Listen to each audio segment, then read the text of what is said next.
Bom, boa tarde, pessoal. Queria, antes de tudo, pedir desculpa por não poder estar aí, mas houve um imprevisto e acabei não podendo estar aí hoje.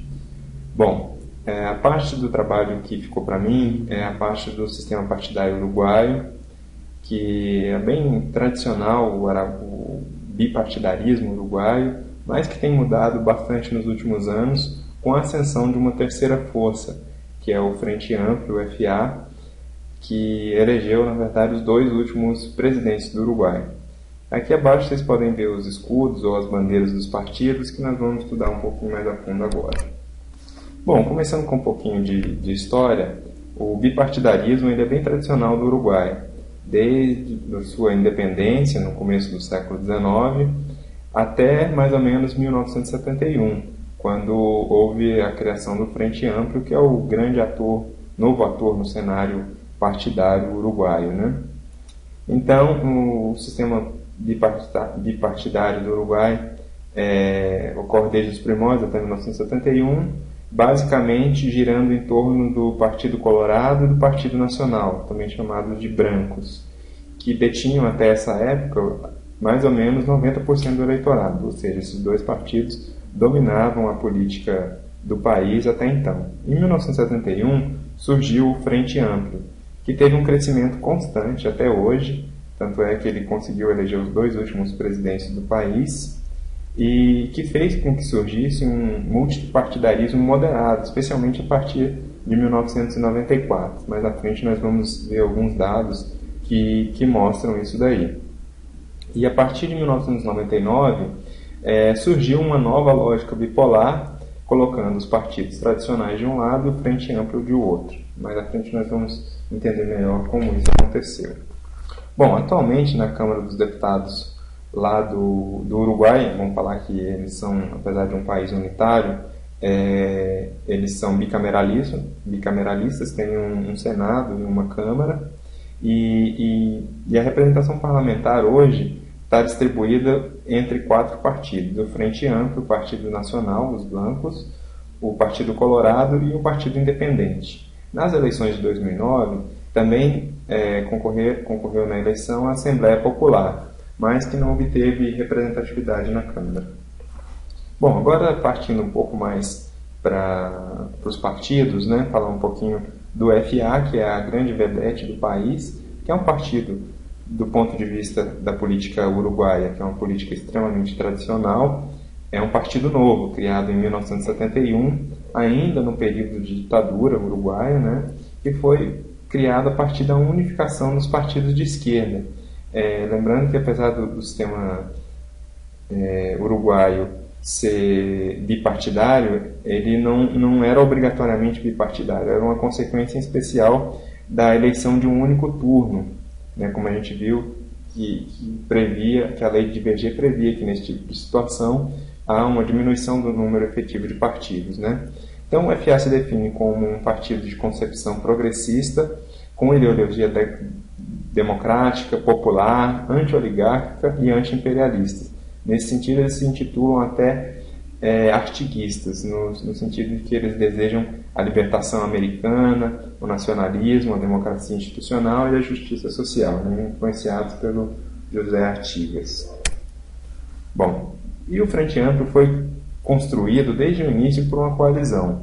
Ele foi a junção de diversos outros partidos menores, como o Partido Socialista, o Partido Comunista, o Partido Democrático Cristão, e alguns políticos influentes também, dos blancos e dos colorados, que eram sentidos como mais progressistas, que abandonaram seus partidos e ajudaram a formar o Frente Amplio. Então, desde o início, ele é um partido do tipo catch-all, ou seja, que abriga em sua base concepções muito variadas de ideologia. Isso porque os partidos uruguaios, ao longo do tempo, tiveram uma tendência ao centro, tanto os partidos de esquerda como o Frente Amplio, que tentaram buscar o centro para serem mais competitivos nas eleições, né? Tanto é que isso foi buscado pelo Tabaré Vázquez, que foi o primeiro presidente eleito pelo FA na eleição de 2004, que promoveu esse deslocamento ao centro do seu país. Os outros partidos de direita também tenderam a ir ao centro, né? e vamos falar um pouquinho mais deles. O primeiro deles é o Partido Colorado, que foi formado lá em 1836, há poucos anos depois da independência uruguaia. É um partido de centro-direita, de vocação democrática e liberal, republicanista, e que se intitula também de vontade reformista. Né? Todo partido que não está no governo se diz reformista, né? E eles também, que agora estão fora do governo, já que o FA assumiu com o Mujica em 2009 e o Tabaré Vázquez desde 2004. E esse é um dos partidos tradicionais do Uruguai, que formavam a tradicional lógica bipartidária de lá, junto com o Partido Nacional, que na verdade esses partidos foram criados logo após a independência do país pela dissidência e o enfrentamento entre os próprios líderes da independência, principalmente entre o Frutuoso Rivera, que foi presidente do Uruguai entre 1830 e 1834, e que seus seguidores formaram o Partido Colorado, e o Manuel Uribe, que foi presidente de 1835 a 1838, que formaram o Partido Nacional, também chamado de Brancos. O Colorado ele é um partido basicamente urbano, que tem sua representação principalmente nos grupos populares de Montevidéu.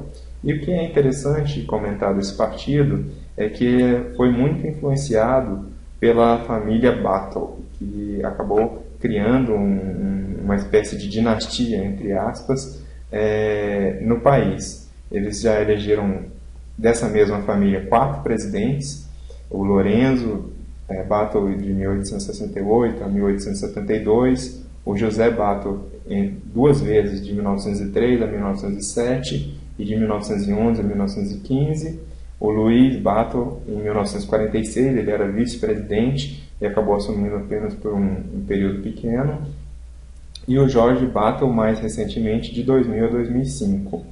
E essa família, além dos presidentes, tem também diversos outros representantes como deputados e senadores, e eles são tão famosos que até os colorados também, no próprio site deles, eles se identificam como batlistas, né? A ideologia deles quase que se vincula com a identidade da família, né?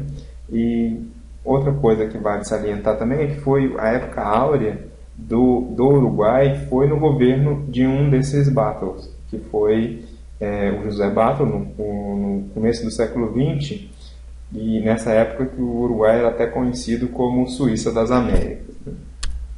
Bom, e por último o Partido Nacional, que é o último dos 3 maiores partidos, que também é um partido bastante tradicional, do começo do século XIX, um partido de centro-direita, que tem sua base eleitoral principalmente nos grupos rurais do interior do país, mas que também tem se flexibilizado em função das suas perdas eleitorais nas últimas eleições. Né? É um partido que se intitula como liberal, mas que no início, lá no século XIX, não era assim. Um partido nacionalista, como o próprio nome diz, pan-americanista e humanista.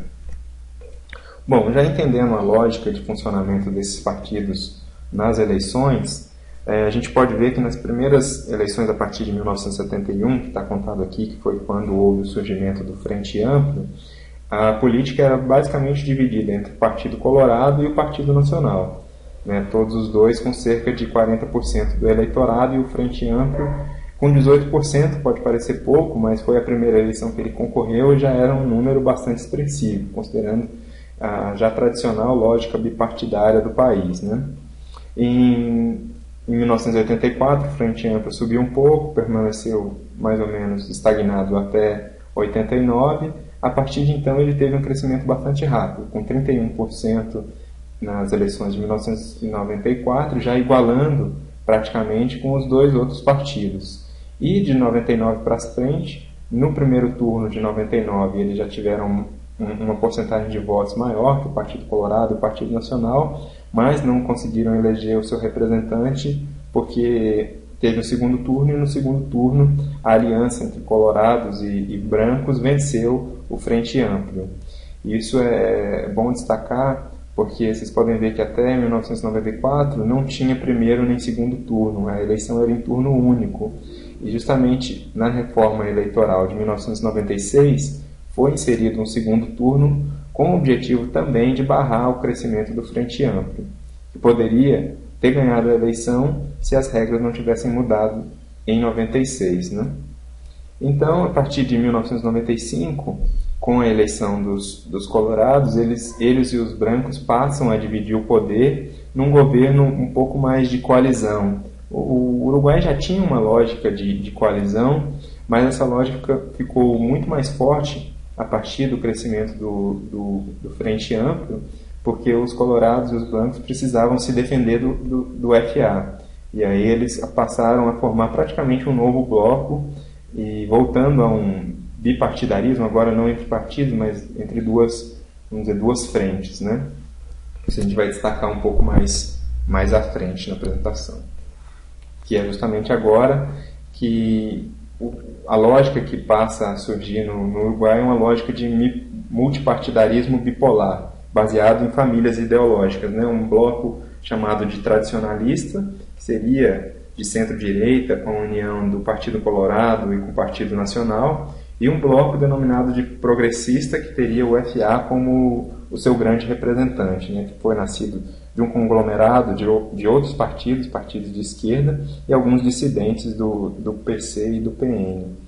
Mas, como o FA já está participando fortemente das eleições há algum tempo, ele já é considerado por alguns como um partido tradicional, e vão surgindo outras forças para se contrapor também a esse domínio do FA, além da coalizão do Partido Nacional com o Partido Colorado. É o exemplo do Partido Independente, que tem representação na Câmara.